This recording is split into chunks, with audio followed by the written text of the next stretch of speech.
Welcome to the Jill on Money Show. It is Friday, December 31st, New Year's Eve. I'm not a big fan of New Year's Eve, I have to say.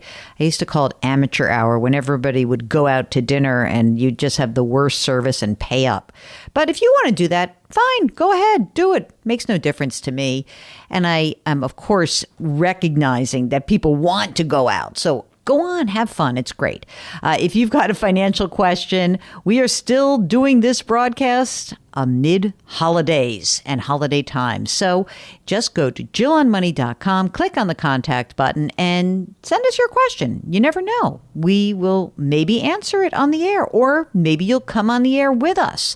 That is what we are doing today. We're talking to Kathy from Pennsylvania. Hi, Kathy. How can we help you out? Hi, Jill. Well, I'm getting close to probably 2 years away from retirement. I have a good amount of money saved, most of it through my work, but a good chunk also with a broker at Merrill Lynch. Mm-hmm. My father recently passed away and left me some money, and I have wealth investors looking to invest with me, and I'm not sure what I should be paying or how I should handle it. Okay, that's all right. So first of all, I'm sorry about the loss, because that's a bummer to lose a parent, so I'm sorry for you. Let's do some details. How old are you, Kathy? I'm 61. Okay. And you're working currently, and you say you're nearing retirement, a couple of years away. What is the nature of your work? Is this something that you're like, oh, I have to retire because I hate it? Or is it like, well, I'm going to retire because I can? Tell me a little bit about that. I'm going to retire because I can. I work in the corporate world. I've been lucky enough to have a pretty good pension. Oh, I love that. Yeah.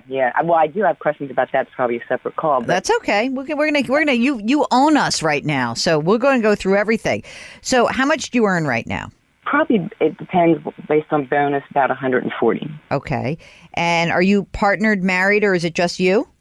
Just me. Okay. And on that 140, are you putting money into your retirement account? You maxing it out? Oh yeah. Mm-hmm. Great. Okay. Once you've put that money away, how much do you figure you need to live on of that? Let's say you'll probably take home 90-ish. So how much do you think you really need to live on?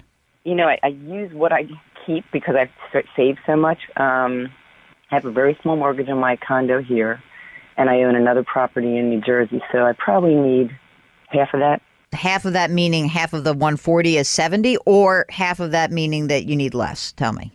Less than that, yeah.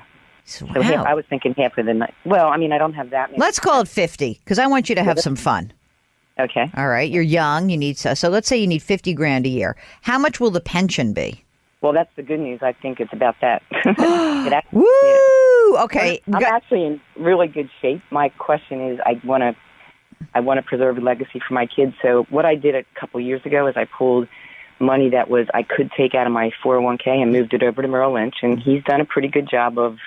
I guess he tripled that in the last 6 years. And I gave him the money I got from my dad, but I'm just a little... Wait a minute. Okay, well, hold on a second. Wait a second.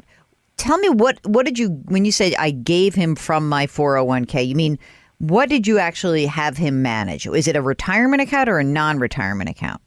It's split. Some of it's retirement, some of it's just cash. Mm-hmm. And how much total does he manage? Well, right now, 1.5. Okay. And what else is left in the 401k? Probably about 900. Okay, great. And you said you got kids. How many? 2. And are they on their own and doing okay, or do they need help from you on a time, like sporadically? Nope, they're on their own and they're doing great. Good job, Mom. You're excellent. All right, so now, essentially, as you're saying, like, you don't really need to preserve this money, except that you want to leave some money for your kids, so you could dip into it if you wanted to. How does the broker manage the money? Is it individual stocks and bonds, or is it mutual funds? Is it something else? Well, I think right now it's all of the above, because he kind of shifted me to be a little bit more conservative. Do you know what his fee is for this? Actually, he just sent me an email on that, and he just dropped from 2, which I kind of didn't even realize. That's what my question was, to 1.5, and he's trying to go to 1. But he has limits, so he wants the other, more money in there to go to 1. Mm-hmm. You're paying too much. That's your number one thing. You're definitely already paying too much. 2 is thievery. 1.5 is close to thievery for what he's managing. Okay, because it should not be more than 1%. He's being a bit of a pig. Okay. Yep. Yeah. Well, that's what everybody else. That's why. Everybody's saying 1 to 0.75. Yeah, exactly. I mean, I might even say that's right, 0.75 to 1% ish. So he is making discretionary buys and sells in this account, or does he consult you every time he does something? Well, that's the interesting thing. He only moved me down to 1.5 when I insisting that he could get the discretionary, and then I told him last week I want to go back to being able to understand what he's doing, so he can make discretionary changes. He can. Discretion is fine as long, and I think it makes a lot of sense, as long as you really clearly understand all the fees that are involved and you make sure that the person's abilities to manage money are in line with what your goals and objectives are. So it's not about the fact that he's got discretion that's making me anxious. The part that's making me upset as I sit here and listen to your story, Kathy, is the 2% that he was happy to charge you.